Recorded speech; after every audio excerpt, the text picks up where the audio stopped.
When you find yourself in a hole, just stop digging. Just one more lap. 8, 7, 6, 5, 4, 3, 2, 1.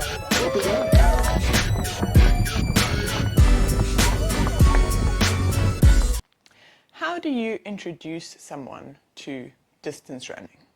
This is not the same question as how do you introduce someone to running. I think the best way to do that is to do your local park run and coffee and pastry afterwards. But distance running is not quite the same discipline as the park run. Yes, you are doing the same thing with your body, kind of, but the people, the vibe, the mindset, the challenge is completely different. My novel solution: take a novice runner with no more than 5 kilometers of running under his belt. Sign that runner up for a backyard ultramarathon. The backyard ultra is a form of ultramarathon race where competitors must consecutively run a 6.706 kilometer lap in less than an hour. These laps are repeated on the hour every hour. Runners have to be locked and loaded in the starting corral, ready to tackle the next loop before the next hour starts. When each lap is completed, the remaining time left over in that hour is used to recover, rest, eat before the start of the next lap. So if you finish early, great, rest up.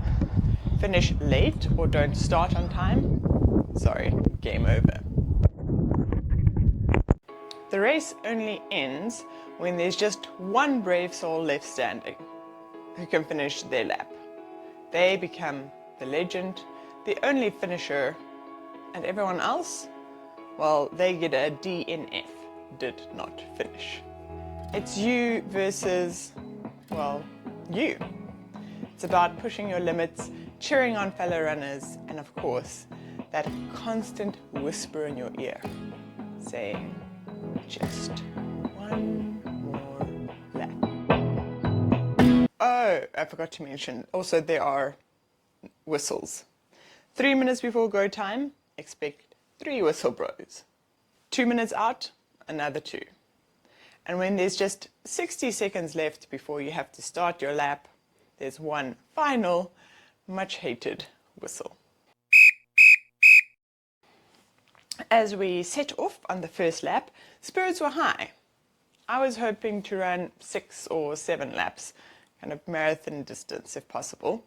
But mostly my goal was to have a good run and finish each lap feeling strong. I was worried about the format. Would I want to quit every lap and not start the next? Would I make the time cutoff with enough buffer to eat and drink and go to the bathroom? Would I get timed out? I was also worried about Lofty.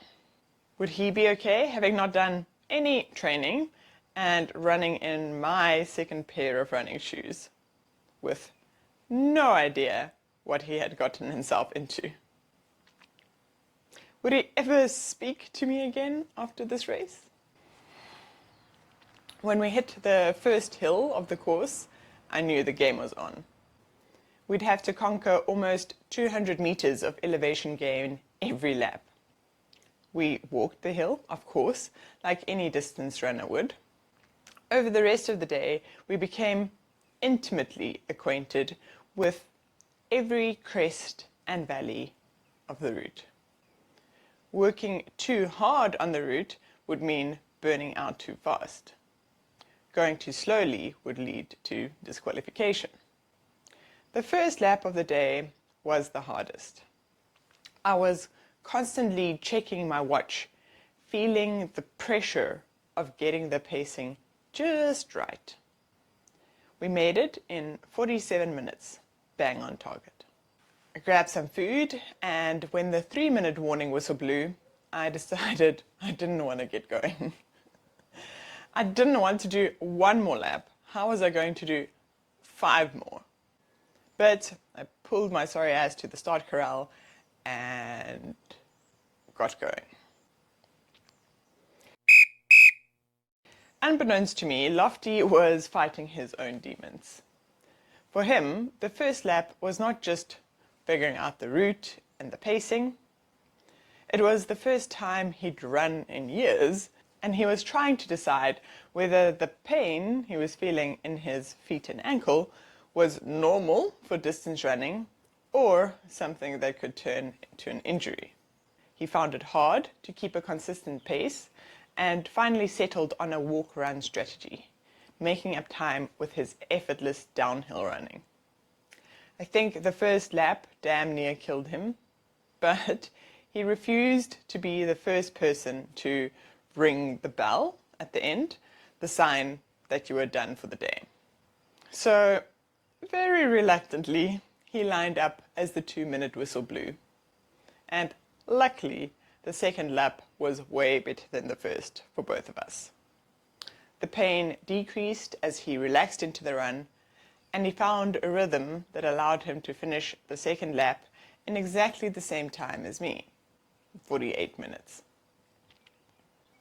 When 3 people rang the bell after lap 2 and called it quits, I thought Lofty might be tempted. But he figured he could try 1 more lap. Why not? And that's the beauty of this format. After 10 minutes of rest, your brain really doesn't want to start another lap. But your body kind of says, well, why not? And so you end up with a non-runner running 26 kilometers. He started his 4th lap knowing he was probably going to be walking more than in the previous 3 laps. That, and some cramps thrown in for fun, meant that he missed the cutoff by a mere 20 seconds. He finished broken, but he had given it his all. He was victorious.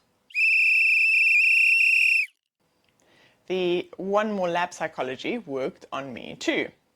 After the 5th lap, I knew I was done.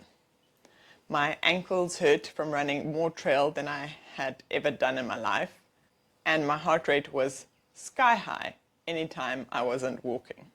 But I promised myself, if I finish the 5th lap without being timed out, I would drag my body to the starting corral to the shrill tune of the 1-minute whistle. I would start the 6th lap. What does it matter if I walk most of it and get timed out? Turns out I walked almost all of it. And later, after seeing Lofty's heroic effort, I regret that. In an event where you are only competing against yourself, I wish I had run more of the last lap. I wish I knew now, a week later, once my legs had recovered, that I had given it my all. It doesn't really matter whether I would have timed out of the last lap or not.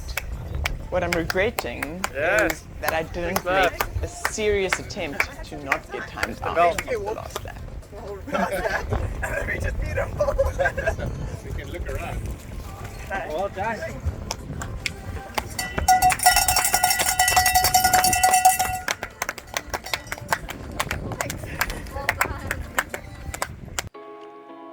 Which is why I like these events. Doing something like this, where the format is new and specially designed to be mentally tricky, enables me to see bits of myself and my psyche that I don't often get a glimpse of. It reveals the flaws and vulnerable spots. Of course, it also reveals my strengths and my tough bits. It reveals all the things I love about distance running. Always being up for a challenge, the enjoyment of nature and a good route, cheerfulness in the face of discomfort, the ability to joke and make friends while sharing a goal, a commitment to consistency.